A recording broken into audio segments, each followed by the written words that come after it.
الصلاة والسلام على سید الانبیاء والمرسلین اما بعد فاعوذ باللہ من الشیطان الرجیم بسم اللہ الرحمن الرحیم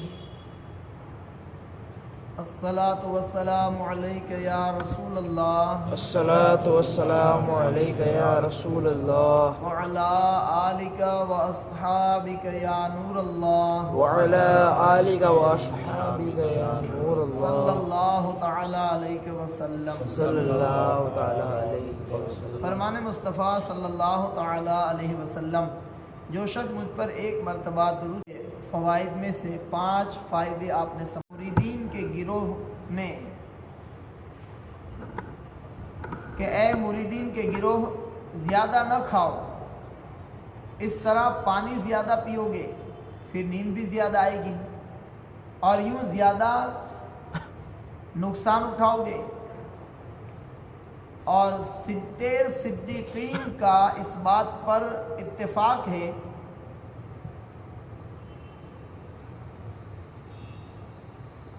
کہ جس طرح پانی زیادہ پیو گے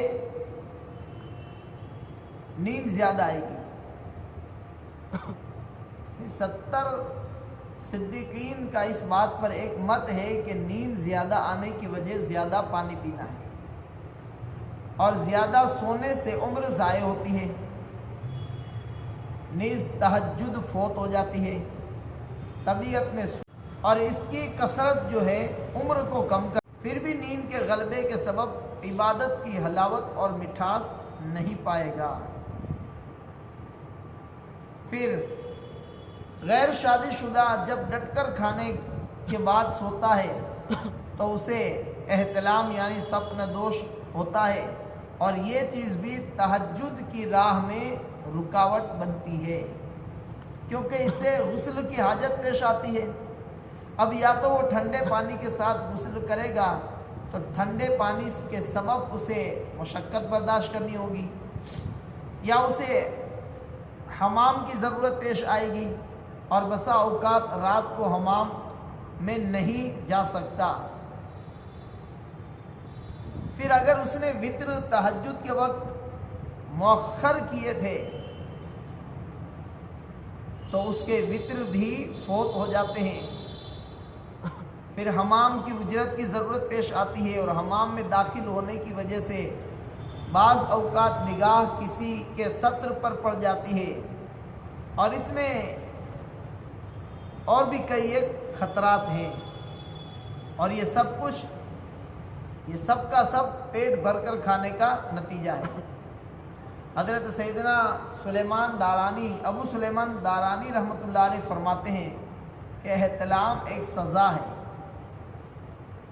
آپ رحمۃ اللہ علیہ نے یہ بات اس لیے ارشاد فرمائی کہ احتلام کثرت عبادت کی راہ میں رکاوٹ بنتا ہے، کیونکہ ہر حال میں غسل کرنا ممکن نہیں ہوتا، لہٰذا نیند یہ آفتوں کا منبع اور مرکز ہے، اور شکم سیری اس کا سبب ہے، جبکہ بھوک اس کو ختم کرتی ہے۔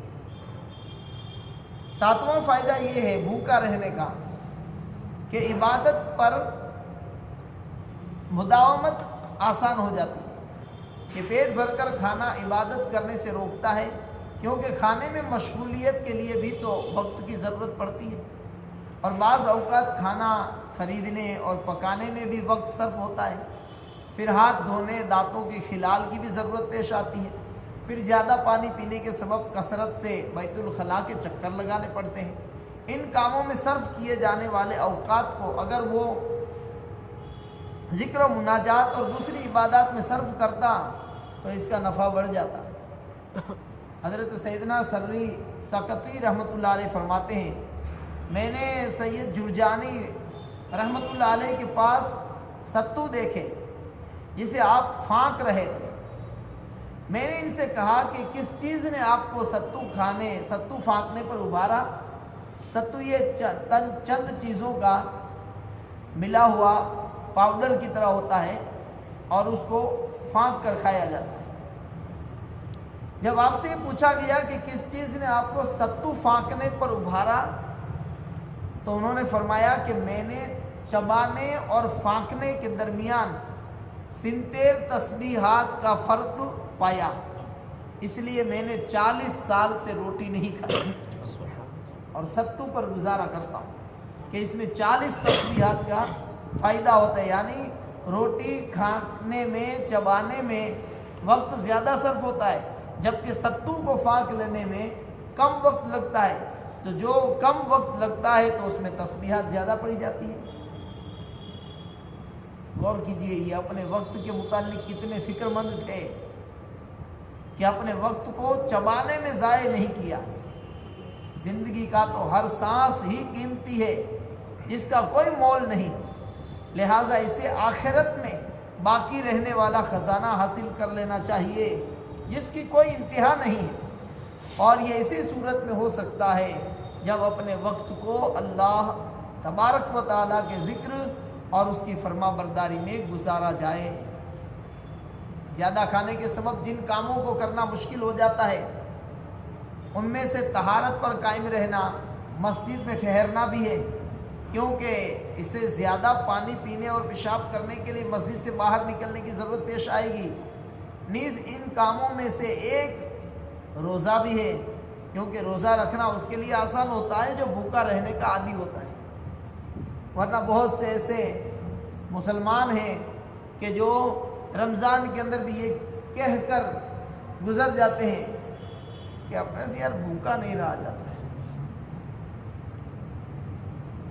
معلوم ہوا کہ روزہ رکھنے، اعتکاف کے لیے مسجد میں ٹھہرنے، طہارت پر قائم رہنے، نیز کھانے اور اس کے اسباب میں مشغولیت کے اوقات کو عبادت میں صرف کرنے میں بہت سارے فوائد ہیں، اور ان کاموں کو ایسے غافل لوگ ہی معمولی سمجھتے ہیں کہ جنہیں دین کی کوئی قدر نہیں، بلکہ وہ دنیا کی زندگی پسند کر بیٹھے اور اسی پر مطمئن ہو گئے، جیسا کہ اللہ تبارک و تعالیٰ نے ارشاد فرمایا یعلمون ظاہرا من الحیات الدنیا وہم عن الآخرۃ غافلون، جانتے ہیں آنکھوں کے سامنے کی دنیاوی زندگی اور وہ آخرت سے پورے بے خبر ہیں۔ حضرت سیدنا ابو سلیمان دارانی رحمۃ اللہ علیہ نے شکم سیری یعنی پیٹ بھر کر کھانے کی 6 آفتوں کی طرف اشارہ کیا ہے۔ چنانچہ ارشاد فرماتے ہیں کہ جو پیٹ بھر کر کھانا کھاتا ہے اس پر 6 آفتیں آتی ہیں۔ نمبر 1، مناجات کی حلاوت اور مٹھاس نصیب نہیں ہوتی، معرفت الہی کی حفاظت مشکل ہو جاتی ہے، مخلوق پر شفقت سے محرومی ہوتی ہے، کیونکہ وہ جب خود شکم سیر ہوتا ہے تو گمان کرتا ہے کہ سب کا پیٹ بھرا ہوا ہے۔ نمبر 4، عبادت بوجھ محسوس ہوتی ہے۔ نمبر 5، خواہشات کا ہجوم ہو جاتا ہے۔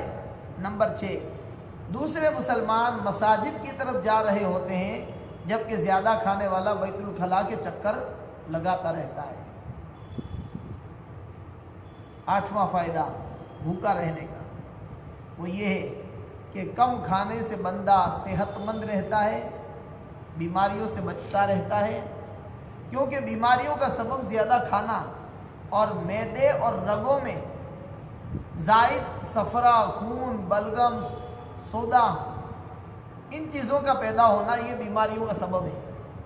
پھر بیمار مرض عبادت کی راہ میں رکاوٹ بنتا اور دل کو تشویش اور پریشانی میں مبتلا کرتا ہے، ذکر و فکر سے روکتا ہے اور زندگی کو دشوار اور اجیرن کر کے رکھ دیتا ہے۔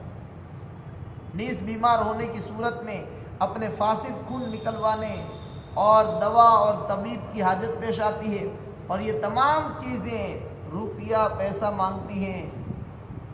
علاوہ ازیں اس سلسلے میں اسے تھکاوٹ کے ساتھ ساتھ کئی طرح کے گناہوں اور خواہشات کا شکار بھی ہونا پڑتا ہے، جبکہ بھوک میں فوائد ہیں جو ان تمام چیزوں سے بچاتے ہیں۔